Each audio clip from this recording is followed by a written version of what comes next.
Hi there, let's open this up. So I got this thing in what, mid 2011, 2012. Having never opened it because it's got Torx Security, it's probably collected quite a bit of dust, and maybe that's why when playing something like Minecraft, the system just freezes and it's pretty annoying. So the first thing to do is to remove this left side here. It's just like latched, I guess. Just have to push on it and to the back of the console. So from where I'm facing now, it's to the right. And the next step is to remove the hard drive using a Phillips screwdriver. And you've got this latch here. Just pull that and the hard drive just slides out pretty nicely. And the next step, I think, is to get under this using like a guitar pick or something. There we go. And the other side. Oh, skiing. Okay, just kind of have to be a bit forceful, I think. I think that's the best way around it. Whoopsies, I didn't know the end of this was connected to this Torx Security screw. Yeah, let's just unscrew this before we do further damage. With a Torx Security this small, it's kind of pretty easy to munch up either your screwdriver or the screws. And this actually comes off pretty well. And I'm surprised that, yeah, I could see some fatigue in that. Would you look at that? Just lovely, beautiful dust. And I guess let's just unscrew the rest of these security things. I think it would have been better if one of those triangular McDonald's screws were used instead. Alright, and you got these Phillips screws, so let's just unscrew them. And also another tip, make sure that you've got a tub with you or something so you don't lose the screws. Alrighty, let's try and pry off the other side now. Yeah, I knew, wow, I knew it. And for the rear side, what you do is just place your hand, push down, and then from where you're looking at the front of the console, you just push to the left. And that exposes us to that one Phillips screw, to which we're just going to take off. Alright, let's just pry these off. It should expose us to a screw. Oh, this one doesn't. Nope. Yeah, this one does. It's just only onto the feet. And as ever, Phillips. And if this is the very first time you've tried opening this thing up, there would be a warranty sticker here, which kind of redundant. Just peel off the sticker and remove the screw, as well as the other side as well. And I think there's another one here. Yep. Alright, let's see if this opens up. Oh, and also remove all the USB ports. And I believe there's something in the disc tray as well. I knew it. Alright, these screws are definitely of a different size, so be sure to keep them in a particular order. And if you're recording, then, well, that's perfect. There we go. Isn't that... Oh, let me show you. Bloody hell. Oh god, look at that. Yeah, I don't know how I feel about this. Okay then, so there are two flexes on the disk drive. There's one here that's already come off while I was trying to pry that. And the other one, which is here, I think you just pull out like so. And if we get rid of this flex as well, then the whole disk drive is off, and it's remarkably easy to replace. Alright, let's get to working with getting rid of all of this. So I see a screw here, let's unscrew that. There's one here on the other side. You see a tiny one here, just beside the fan. I guess while we're at it, let's remove the Wi-Fi antennas. And let's remove this connector. Well, we have this flex here. Let's get rid of that. And I think two more screws here near the motherboard. I guess we could just lift off this rear end bit, which is the power supply.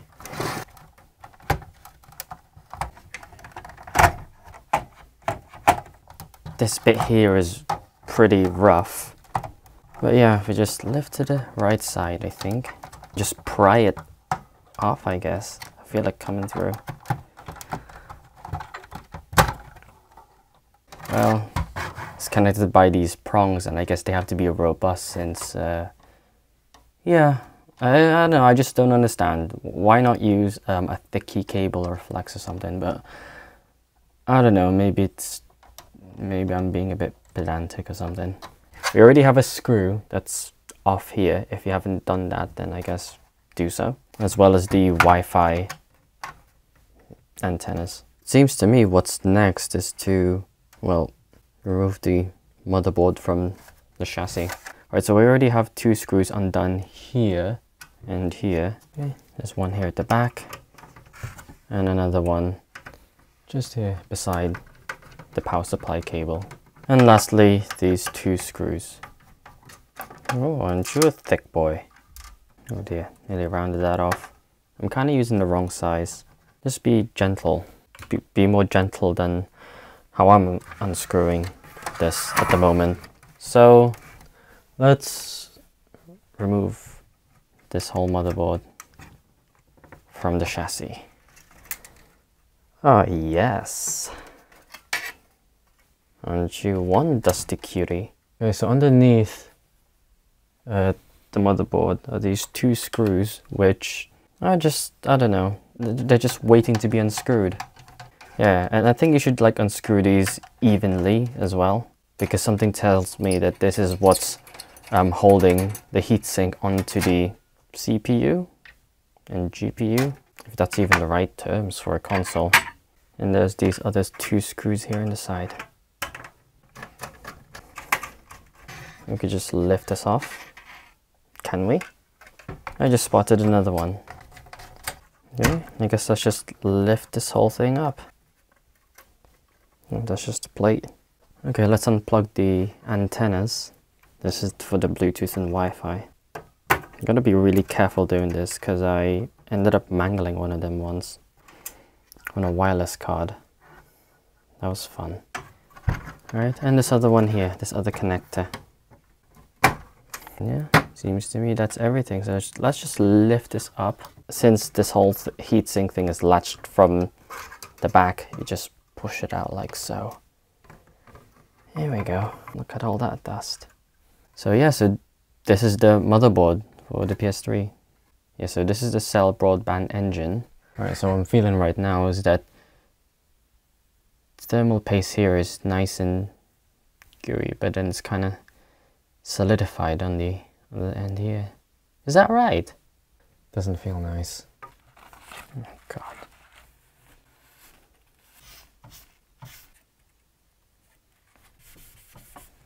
There's a little scuff here. Me. It's scuffed. Okay, so it says Sony Computer Entertainment Cell BE. Oh, this is a bit clearer. Alright, this is the RSX. I wonder if it's the graphics or something. Then if you could see from the reflection, this isn't 100% alcohol. I'm using brake cleaner.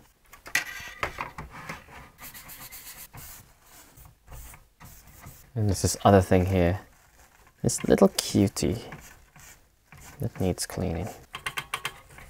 Alright, with the thermal compound out of the way, let's focus on accessing the fan. So you could already see there's a screw here and another one the other side. I think we need to move these cables out of the way. There we go. Move these to the side. Yeah, it's not as bad as I thought it would be though. Still caked in dust, but not so much that it disrupts airflow. Oh yes, and finally, a screw right in the middle of the fan. Hey, lovely jubbly. But anyways, let's get started with cleaning, well, everything really.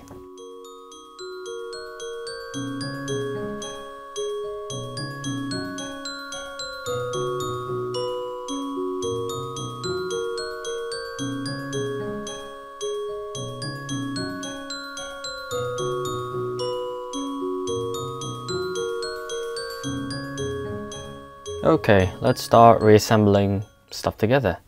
So first of all, it would have to be the fan. So just do everything in reverse, basically. Where the hell does this go? And then the casing for it. And let's reinstall the Wi-Fi cables. So if we just hook the L-bit shape there at the bottom of the card and just, I don't know, just fits somehow. So these hook through at the bottom here. They go through this little latch and then through here. Whereas the Wi-Fi and Bluetooth cables come through in a similar fashion, but they go around here, basically down here. Not through there, but across through here. Yeah, that's much better. And through the last loop and into where they're supposed to be. Ta-da! Let's fetch the motherboard. I have to remove these cables. Makes the installation a bit easier. I'm just gonna give the dies a good old rub. Alright, so we've got to figure out how this board well mates with the heatsink, because this here just latches on. Yeah. Okay, so the point of the thermal compound is to well, improve thermal conductivity in between two mating parts, like the die and heatsink. So I'm not sure if I described that properly, but as is. So what I have here is Cooler Master. Right, I'm just gonna put an even less than a pea size. Like, that'll probably do. Not sure if I want to do a big fat pea size or an X, because I'm thinking of an X. Yeah, because this is much bigger than an IHS of an Intel CPU. So I'm just going to treat it like it's a Threadripper.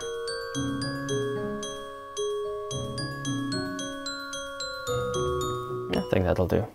And let's fit it all together. So I think the best way to do it is to have the heatsink down, facing outside. Be careful, you gotta latch this down first, like so. There. Well, don't you love rewinding stuff back? The Wi-Fi is the white one and Bluetooth the black one. Okay, let's fit in the plate. Well, yeah, the arrows, there are arrows stamped on pretty much every single part. It might help. Alright, let's connect the fan to the motherboard. There's actually quite a lot of room for error. I wouldn't be surprised if this thing doesn't boot up. Yep, next is to fit this plate with these thick boy screws.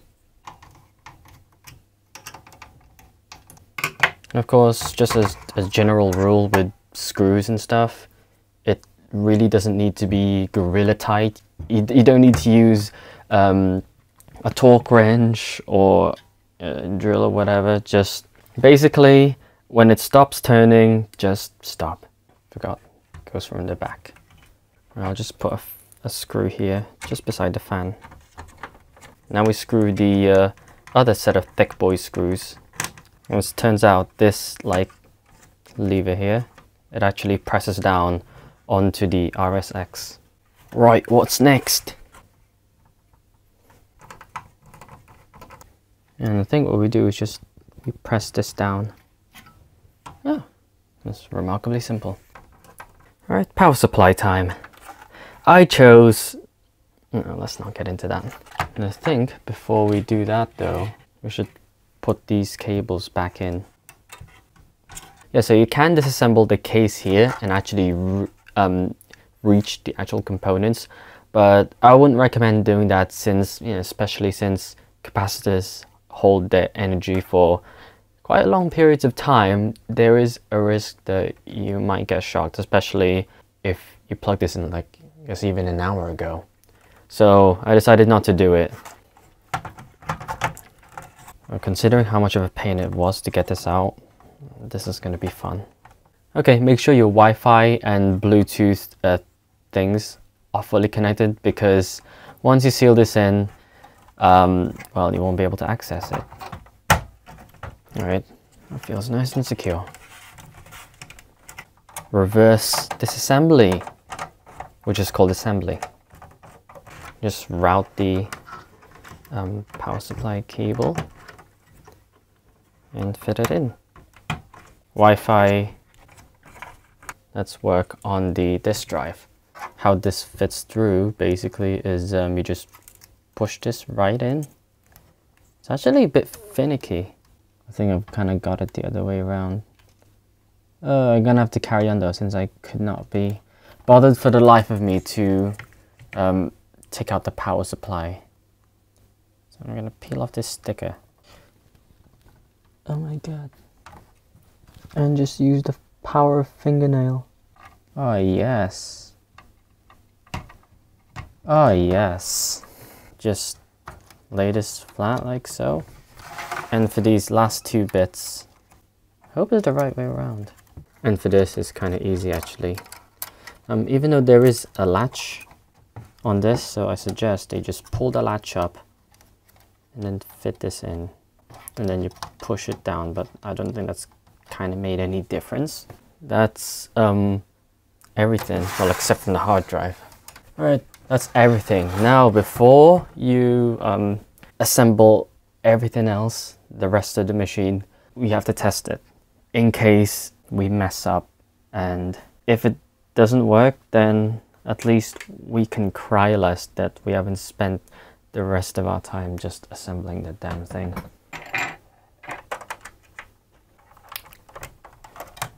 Well, here goes nothing. Ooh.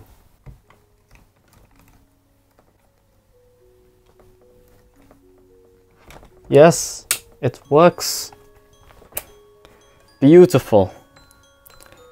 And look at this. A little cheeky thing. It's running. Yeah, something tells me that this is optimized for low noise rather than thermal efficiency. But yeah, cute. Let's actually have a look what it looks like if you put a disc in. You have this little button here, so you can see that when you push down on the lid, it presses onto, I'm sure. So let's give it a go.